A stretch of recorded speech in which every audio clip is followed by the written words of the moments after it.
Bien, vamos a seguir con el foro educativo.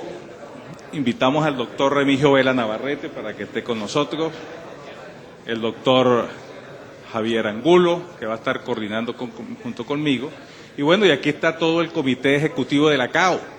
Aquí está el doctor Miguel Rivero, está el doctor Javier Angulo, está el doctor Alejandro Rodríguez y el doctor Jorge Gutiérrez, que está dando una conferencia ahorita en CAUREP, que por cierto ha sido un foro extraordinario el CAUREP y nos ha gustado mucho, es la segunda edición que se hace y la estamos mejorando. Javier. El programa va a comenzar con una conferencia del profesor Remigio Vela Navarrete sobre troncalidad y urología. Es un tema de gran interés, es un tema muy actual y nos va a servir para romper el hielo, para pensar, para que nuestras cabezas piensen en lo que vamos a hablar en el resto de la reunión. Seguidamente, el profesor Hugo Dávila va a hablar de las similitudes y diferencias de los programas de posgrado de urología en América Latina. Seguidamente habrá un turno de palabra para todos los participantes o todas las personas que deseen participar. Mi intención, lo que sería deseable es que pudiéramos registrar las opiniones de todos los aquí presentes, incluso si no nos da tiempo a que todos los aquí presentes respondan a ese turno de palabra, en una forma diferida podamos obtener toda esa información para elaborar un documento. Es decir, después del turno de palabra del doctor Hugo Dávila, del profesor Dávila, las dos preguntas que vamos a hacer es: ¿cuál es la realidad de la titulación en cada uno de sus países? Y dos, ¿cuáles son las necesidades de titulación en cada uno de sus países? Son preguntas concretas que tienen que tener unas respuestas concretas. Entiendo que quienes no las hayan preparado pues desconozcan los datos, con lo cual esto se completará en una fase siguiente donde juntaremos la información. Seguidamente daré yo unas pinceladas acerca de la necesidad de una titulación conjunta en la CAU y volveremos a abrir un foro abierto con un segundo turno de palabra a todos los participantes, donde de nuevo haremos dos preguntas. Una de ellas es la posibilidad, ¿cómo ve usted la posibilidad de articular un programa y una prueba de evaluación que le acredite a los especialistas al final de su formación? Y, por último, ¿cuál cree usted que sería el impacto que tendría esta situación conjunta para la realidad de titulación en cada país? Cerrará la reunión el profesor Hugo Dávila. El objetivo de esta información, de nuestros pensamientos, de nuestras ideas, es poder generar, como hemos visto hace un momento, un consenso, una problemática común, una inquietud común que nos permita escribir un manifiesto, un artículo acerca de la realidad actual del panorama educativo en la CAU y de cuáles son nuestras necesidades y nuestros puntos, lo que nos preocupa. Con lo cual doy pie a la palabra del doctor Hugo Dávila para iniciar. Muchas gracias. Queremos hacer un plan homologado.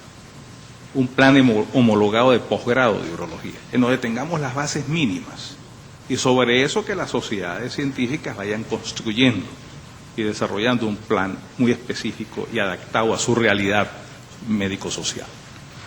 Hemos invitado al doctor Remigio Vela Navarrete, amigo de hace muchos años, es una autoridad dentro de la urología europea, ha desarrollado una actividad muy importante académica por décadas en la Confederación Americana de Urología. Recuerdo muchísimo cuando el doctor Vela Navarrete fue en el año 74, 75, hicimos aquel gran curso de urodinámica y cirugía reconstructiva en Caracas, y después hicimos aquellos grandes tours por la Gran Sabana, y lo conozco pues de hace muchísimos años, y lo hemos apreciado. Mañana la Confederación Americana de Urología le va a rendir un homenaje como miembro de honor.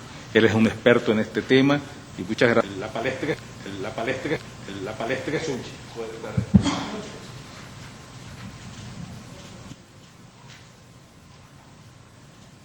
Muchas gracias, señor secretario general, por esas palabras y mis felicitaciones porque este tema se discuta en el ambiente de la CAO. Es un tema que está ya en manos de muchas sociedades científicas, incluida la americana, una reconsideración sobre el itinerario que debe seguir, el itinerario formativo, el urólogo actual y del próximo futuro. La urología, sois todos muy conscientes, ha cambiado muchísimo en los últimos años y estamos utilizando patrones de formación de urólogos que se fijaron hace más de 70 años. Y esto es lo que quiero demostrar, al mismo tiempo que digo que es un tema extraordinariamente complejo y difícil. He puesto ahí un poco mis credenciales por esto de que digo que no todo el mundo puede hablar de este tema. Como hoy creo que se ve, tengo compromisos universitarios, es decir, que por lo menos sé lo que es la urología en las facultades de medicina, tema importantísimo del que hablé precisamente en Uruguay. Más abajo veréis, he sido secretario general de la Asociación Española de Urología durante 8 años, es decir, discutía todos los años con el Ministerio cuántos urólogos se tenían que formar en España, y os puedo decir que es un tema complejo. Los políticos tienen algunas ideas muy singulares sobre cuántos médicos debe haber en un país, prefieren la plétora, con lo cual pueden jugar y hacer lo que quieran. Y luego he sido director de la Oficina de Estrategia y Planificación de la Asociación Europea también durante 12 años y eso me ha permitido conocer qué es lo que pasa en Europa. Y vais a ver algunas comparaciones que os van a sorprender y os van a sacar un poquito de ese victimismo que he oído previamente en la presentación anterior, por lo menos para definir claramente que uno puede ser un excelente urólogo en Lima, en Buenos Aires o en Panamá. Es decir, no hay que ir a ningún sitio extraordinario. Hoy día las técnicas de aprendizaje y demás se han divulgado de tal modo que realmente lo que hace falta es voluntad más que recurrir a otro tipo de cosas. Pon la siguiente porque no tengo aquí nada para controlar. Ah, sí. Muy bien, a ver.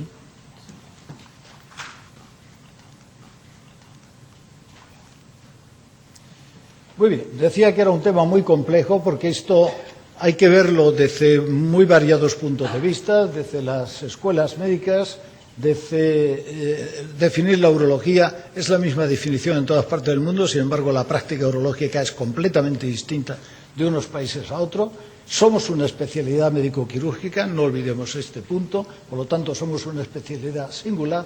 La urología como profesión tiene unas lecturas también muy distintas, hay problemas laborales, los franceses tienen un sindicato de urólogos para resolver estos problemas, nosotros no tenemos, una asociación científica no suele ser un sindicato, pero es un corporativismo al fin y al cabo que debe defender unos intereses muy concretos y uno de ellos es naturalmente el que la formación de sus miembros sea la mejor posible, ¿no? Y luego la urología como institución, ¿cuál es el papel de la sociedad científica en este mundo tan cambiante?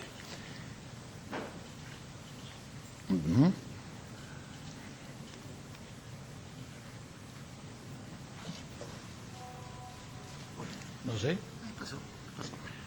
¿Cuál es la? ¿Esta? Sí, sí. Muy bien. Es este, el rojo. Ah, bueno, muy bien, lo tenemos ahí.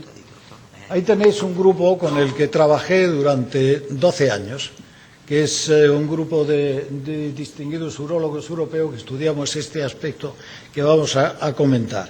Muy brevemente, por cierto, porque lo único que voy a hacer son definiciones generales. Ahí tenéis a Guy Valencián, a Leisinger, que es suizo. Guy Valencián lo conoció muy bien, Franz de Broing está detrás. Tenemos un polaco, Giuseppe Maturana, un italiano, Karl-Heinz Kurz, que conoce muy bien la urología alemana y la urología holandesa, y un danés, Anderson. Bueno, con todos ellos hicimos un estudio comparativo del que vais a tener alguna información ahora a continuación. Muy bien, ¿cómo empezó? Aquí es la primera vez que se utiliza la palabra residencia. La residencia, el concepto, es una traducción de los internados europeos de la época. Y fijaros, es un momento histórico que a alguno le puede evocar ciertos conflictos. 1898, en el Johns Hopkins, considerada la mejor escuela de medicina de Estados Unidos, donde ya un poco más tarde el Flesner Report dijo que la enseñanza de la medicina de Estados Unidos en esa época era muy mala y que el único hospital que se salvaba era el Johns Hopkins como escuela educadora y proponían al mismo tiempo lo que después se ha llamado la enseñanza tipo Osler, William Osler. O sea, en esa época no existían especialidades quirúrgicas, ninguna. Empezaba la urología a asomar un poquito la cresta de la mano de tres insignes urólogos latinoamericanos, cubanos. Ramón Guiteras en Estados Unidos, fundador de la Sociedad Americana de Urología; Albarrán en París, fundador de la Asociación Francesa de Urología; y Alberto Suárez de Mendoza en España. Así que tenemos algún argumento histórico para poder hablar del tema de formación de urólogos. Bueno, Johns Hopkins utilizan por primera vez la palabra historia, y lo que quiero resaltar aquí es que esto lo hacen para formar a cirujanos y a médicos generales. No existen especialidades médico-quirúrgicas. Fijaros lo que pasa 40 años después. 40 años después se forma alguien a quien conocí muy bien, muy de cerca, William Goodwin, en el Johns Hopkins. El director del departamento de cirugía es Alfred Blalock. Es el que firma los documentos de la formación de los urólogos, no es el jefe del servicio de urología. El jefe del servicio de urología es absolutamente secundario en aquella época, y estamos ya hablando de 1940, La urología ya había despuntado en aquel momento. Dicho de otro modo, es el que mantiene la autoridad en la formación de las especialidades médico-quirúrgicas, que son al fin y al cabo subespecialidades de la cirugía que están emergiendo en ese momento. Eso es justamente lo que quiero referir, porque los argumentos que se utilizan para la formación de los diferentes especialistas son argumentos de esta época. Luego los veremos. Y de William Goodwin me interesa señalar que añade a su formación como urólogo un año de investigación al final. Y ese año de investigación lo lleva a UCLA, de donde fue el jefe de servicio, y fue realmente espléndido para la urología americana. No podría ahora, no tenemos tiempo de mencionar todos los urólogos que se formaron en UCLA, que pasaron directamente de la residencia a ser jefaturas de servicio, incluido el Johns Hopkins, Patrick Walsh. Bueno, ¿qué es lo que pasaba en Europa en esa época? Había dos grandes grupos completamente distintos en cuanto a la formación de las emergentes especialidades quirúrgicas. Por un lado, la formación troncal básica, se consideraba que era fundamental hacer una residencia en cirugía, y luego se hacía uno especialista. Y eso es lo que pasaba en los países del norte de Europa. Y en los países del sur de Europa, representados por ejemplo por España, había las escuelas profesionales. Solo se podía alcanzar la especialidad en un hospital universitario, y era habitualmente el profesor de urología como tutor y responsable el que en un periodo de 2 años podía ya el Estado darte el reconocimiento de especialista. Naturalmente, eso ya en la época de los 50 era absolutamente insuficiente, porque ya la urología había alcanzado un nivel que competía incluso con algunos jefes del departamento de cirugía. Quería añadir también a mis credenciales que durante 12 años he sido el jefe del departamento de cirugía de la Fundación Jiménez Díaz, de modo que me conozco un poco cuál es la responsabilidad que se puede tener en este mundo de la autoridad del departamento de cirugía sobre la formación de los residentes. Actualmente, ¿qué es lo que pasa?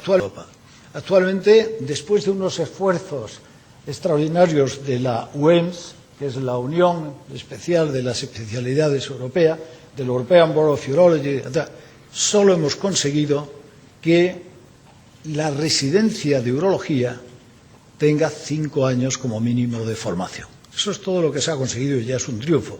Es decir, lo que no hemos conseguido, y sin embargo lo hemos conseguido para la enseñanza de la urología en la universidad, es un pacto, el llamado Pacto de Bolonia, para que todos enseñemos lo mismo de urología en las diferentes facultades, donde había muchos países donde la urología era absolutamente desconocida para el estudiante de medicina, y eso es un factor realmente muy crítico para el futuro de la urología, pero eso ha sido superado. Pero homogeneizar, estandarizar el programa de residencia es realmente complejo y difícil. Ningún país quiere bajarse de sus tradiciones y de sus compromisos. ¿Cómo se forma un urólogo en Inglaterra? Veamos el ejemplo fundamental. Veis ahí al final pone 11 años no hay que exagerar, ¿no? Porque estos meten 2 años de internado allí al principio, que en España todavía forma parte de la carrera de medicina. Es decir, no es eso. Pero lo que sí me interesa señalar es que son 2 ciclos distintos. Hay un ciclo de formación como cirujanos y un ciclo como formación de especialista, y son independientes y cada uno tiene un examen, y si no superas el primero no alcanzas el segundo. Es decir, una cosa realmente compleja. Pero, fijaros, esto pertenece a un reciente examen del tema de Chris Chappell, y de todos modos lo que proponen como alternativa también son 11 años. No es exactamente 11 años, como ya digo, no es una exageración. Me parece que ya terminada especialidad pasas a la jubilación, porque en la mayoría de estos países se jubilan obligatoriamente a los 65 años, ¿no? Bien, no como en Estados Unidos, como sabéis, se sigue trabajando. Sí, factor importante. Muy bien, sin embargo, ¿qué pasa en España? En España estamos absolutamente satisfechos de una cosa que inventamos que se llama el programa MIR, Médico Interno de Resistente, el sistema MIR. Es lo que es exactamente desde el punto de vista dinámico. Claro que voy a hablar solo de duración, no del contenido de la especialidad de urología, que ese es otro tema para otro momento. Hay que superar un examen, el examen MIR, muchos pertenecientes a países sudamericanos en este momento son urólogos en España haciendo las residencias, superando el examen MIR. Y luego hacer una elección, una sola elección de especialidad. No hay 2 ciclos, es todo un ciclo seguido. Y 4 años después, es decir, 5 años de residencia, uno de rotatorio, uno solo de rotatorio en cirugía general, que tiene su atractivo y que depende de la unidad docente, donde estén y demás, y luego 4 años de urología, porque la urología actual es muy compleja y son muchas cosas las que hay que aprender y desde luego no se puede reducir el periodo de formación específica de la urología. Esto es, estamos absolutamente satisfechos, está operativo desde 1978 oficialmente. Yo pertenezco a la primera generación que hizo la residencia de acuerdo con este modelo, pero extraoficialmente. Es decir, en los años 60 ya funcionaba, pero hasta que el Estado no lo aceptó definitivamente, que es muy complejo, porque hay leyes laborales, etcétera, que tienen que reconocer hasta el salario de un residente, ¿no? Que no es tarea baladí. Bueno, pues esta es la situación actual con la que estamos satisfechos. Ahora, la pregunta sería, oiga, con estos años de formación, ¿usted forma mejores urólogos que su vecino que tiene 5 años de formación de cirugía general y tal? Veamos un poquito. Yo puedo decir que la formación es muy posible que sea similar, muy similar. Ahora, lo que sí es completamente distinto es el desarrollo profesional de los individuos que se forman con este sistema comparado con los que se forman con el sistema de 5 años de formación en cirugía general. Y la prueba la hemos hecho. Estos son temas que no todo el mundo se atreve a decirlos y que lo vais a ver ahora. Esto es un acto muy importante, es del año pasado, es la elección única, el día que los que han ganado el MIR, han superado el MIR, eligen especialidad, se celebra en el Ministerio de Educación Nacional, de Sanidad, y bueno, y ese es un ambiente realmente estupendo. Y fíjense lo que han elegido el último año los 50 primeros del MIR, los que han sacado el MIR. Y esto lo digo porque como seguramente vamos a tener que modificar el itinerario formativo del urólogo del futuro, fíjense qué cosas más interesantes. La mayoría quieren ser cardiólogos. Estos son los mejores, los 50 mejores, que nos interesa mucho que vayan a la urología, porque la urología depende de la calidad de sus miembros, más que de otra cosa. Bueno, porque quieren ser cardiólogos. Pero si miran hacia la izquierda, encontrarán que oncología médica tiene 4. No hay ni un urólogo, no hay nadie que quiera ser urólogo entre los 50 primeros. Pero sin embargo quieren ser oncólogos médicos. Y tenemos un contencioso con la oncología médica a nivel internacional muy interesante. Fíjense esto. Y luego tenemos aquí a la derecha cirugía pediátrica. Hay nada más que uno, pero es suficiente para ver que hay más gente que están interesados en hacer cirugía pediátrica que urología. También tenemos un contencioso ahí interesante. Bueno, ¿cuál sería la consecuencia de comparar en el desarrollo profesional a los urólogos que se forman con el sistema MIR? Todos, en este momento, todos los urólogos que practican en España se han formado por el sistema MIR. Con los ingleses, por ejemplo, que se forman con 5 años de cirugía general. Pues vean ustedes las consecuencias. Primero, es sorprendente que en el Reino Unido hay un urólogo por 130.000 habitantes. Es una precariedad que tiene unas consecuencias realmente importantes. En España hay un urólogo por 34.000. Parece que existe una plétora. No, todos tienen trabajo. No hay ni siquiera un urólogo en paro. Incluso nuestra actual jefa de servicio, la doctora González Enguita, anda buscando un urólogo más para el servicio que dirige, donde hay 20 urólogos. De modo que no es el tema, no influye sobre el paro en absoluto. Pero, sin embargo, ¿qué pasa con las actividades diagnósticas? Los ingleses han delegado las actividades diagnósticas al personal de enfermería. Las cistoscopias en este momento en Inglaterra las hacen las enfermeras. ¿Ustedes entienden eso? Si yo tengo que ser el experto en la historia natural de una enfermedad, ¿espero a que me cuenten lo que ven en la cistoscopia? Yo no lo entiendo. Pero eso es la consecuencia de la precariedad. Se dice que ver a un urólogo, consultan en Inglaterra, es más difícil que ver a la reina. Y tienen, en cierto modo, pero no solo han dejado eso aparte, sino que se van a las actividades médicas. ¿Saben cómo se titula la Asociación de Urólogos Ingleses? BAUS, British Association of Urological Surgeons. Cirujanos, urólogos, no quieren saber nada de la práctica médica. Su ingenuidad les ha llevado, la nuestra, no la de ellos, a que ustedes acepten esa terminología del LUTS, de síntomas del aparato urinario inferior. Eso lo han invitado los ingleses, Paul Evans, como gran protagonista. ¿Por qué? Porque quieren que todo el trabajo asistencial médico lo lleven los... Eso es inaceptable en Inglaterra, en Alemania, donde hay urólogos de oficina y urólogos de hospital. La misma formación para los dos. Por poner un ejemplo, sigamos, actividades quirúrgicas eran muchísimo menos los ingleses. ¿Por qué? Porque si yo he hecho cirugía general 5 años, entre ella urología, yo sigo después operando enfermos urológicos y siguen operando. No lo dice, nadie lo sabe, pero yo sí lo sé, porque para eso me he molestado en verlo. Y lo mismo pasa en otros países, concretamente en Francia, cada día menos, pero ha pasado el 20% del trabajo urológico en UK, en el Reino Unido, lo hacen los cirujanos generales, siguen operando próstata, incluso mejor que el urólogo local. Actividades académicas, bueno, podría poneros otro ejemplo, y actividades académicas. ¿Cuántos profesores de urología hay en el Reino Unido? Yo se lo puedo decir. ¿Cuántos hay en España? En España hay profesores titulares y catedráticos, hay 22. En el Reino Unido los conocen ustedes, a los que hay, porque se pasean mucho por todo el mundo. 5. Es decir, alguna diferencia, y eso es consecuencia en la universidad.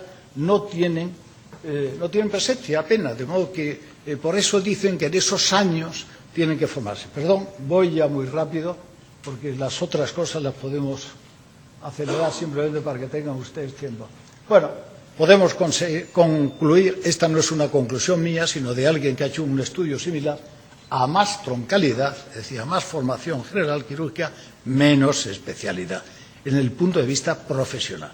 Y eso es completamente cierto. ¿Pero qué ha pasado en España? Pues que nos propone la Comisión Nacional de Especialidades que añadamos un año más de formación general. Bueno, ¿y esto por qué? Es decir, ¿de dónde se han sacado ustedes eso en el 2008? Fíjese lo que estoy diciendo, después de llevar años, pues desde el 78, con un sistema MIR del que estamos absolutamente satisfechos. Bueno, pues cuando uno mira, se queda más escandalizado todavía, porque proponen que haya una formación primero de 2 años, formación troncal, un examen en una unidad docente que usted elige, le puede pasar el sistema MIR, y luego otra elección de especialidad y 3 años de especialidad. Es decir, de entrada te acortan la formación de especialidad, hoy día que es tan compleja la urología, y te aumenta la de cirugía general. Pero bueno, pero si hoy día operamos más en cirugía urológica que los mismos que son los responsables hoy día de cirugía general y de aparatos digestivos, tenemos más variedad de cirugía. No se entiende. Cuando uno mira dónde está la clave de este asunto, ve que excelentes profesores de cirugía general aquí representado, o de medicina interna, porque es lo mismo para especialidades médicas que para especialidades quirúrgicas, no han hecho la residencia.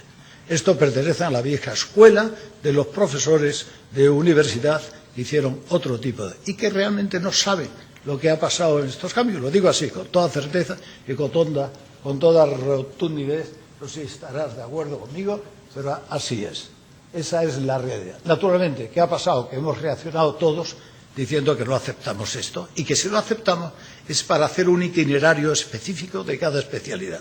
No es exactamente para que se pasen 2 años, multipliquen ustedes por todas las especialidades en cirugía general, perdiendo el tiempo, porque es lo que desgraciadamente suele pasar, ¿no?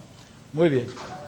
Estos son los argumentos que utilizaron, que ya me he pasado de tiempo y ya termino. Estas son las especialidades que estamos en este momento discutiendo, esto que confío que vamos a convencer al Gobierno de que realmente esta vía no es la adecuada. Muy bien, solo ya para terminar, recordarles que urología es una especialidad médico-quirúrgica y que realmente cada día nuestro trabajo médico va a ser mayor. La cirugía se está facilitando de una manera muy notable y cada día aprender cirugía no va a ser tan complejo, aunque sí, realmente seguirá siendo complejo dominar muchos aspectos, pero que el aumento médico va a aumentar de una manera extraordinaria en un futuro próximo. Y bueno, esto, como ven, yo no he hablado para nada de contenido, eso será para otro día, porque realmente lo que sí creo que queda claro es que quizás con un año de rotatorio por cirugía general estamos sobrados y que si hacemos o asumimos que hay que pasar 2 años de formación troncal, es decir, básica, habrá que meter especialidades médicas también en esa formación, no solo quirúrgica, y que eso debe estar dirigido hacia el tutor de urología y no por el director del departamento de cirugía, que suele ser el cirujano de digestivo. Eso es lo que puedo contaros por hoy.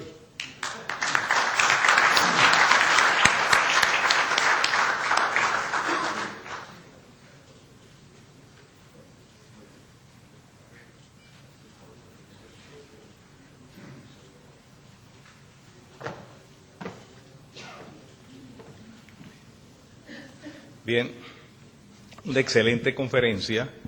Saludamos a la gran parte de los presidentes de las sociedades iberoamericanas que están aquí presentes. Y no solamente presidentes, expresidentes, posgrados, coordinadores de posgrado, la presencia de los presidentes de las sociedades centroamericanas y del Caribe, de España. De manera que esto es un foro muy interesante que tiene como objetivo, tal como lo señalábamos inicialmente, crear las bases doctrinarias de un plan homologado de urología, de instrucción, de capacitación, de especialidad en la urología.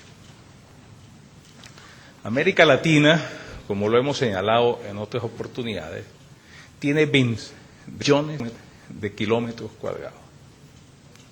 Y estos 21 millones de kilómetros cuadrados están organizados con países, porque no es una unidad geopolítica, independientes, cada país con una sociedad científica, en este caso de urología, cada sociedad científica con una programación autónoma, con un programa de educación médica continua muy exigente, con eventos científicos que se realizan cada 15 días. Yo he tenido que asistir, y eso forma parte de una política de la CAO, a los magníficos congresos latinoamericanos. Porque en realidad, ¿qué es la CAO? La CAO es esa expresión de las sociedades científicas latinoamericanas e iberoamericanas. En la medida en que esas sociedades científicas avancen y progresen, en esa medida tendremos un organismo colectivo mucho más eficiente e integrador. Y estamos sorprendidos de cómo es la urología latinoamericana, de buena, de eficiente, de competitiva, con médicos muy bien formados, con centros de excelencia. Pero se hace una inversión superior a 20 millones de dólares. Y muchas veces esas sociedades científicas tienen un número pequeño de urólogos, Las asistencias son de 200, son de 300, de 500, las más grandes pues como Brasil mucho más, o como México, o como Argentina. Y los profesores son los mismos. Los profesores que están en la palestra en ese momento van a todos los congresos cada 15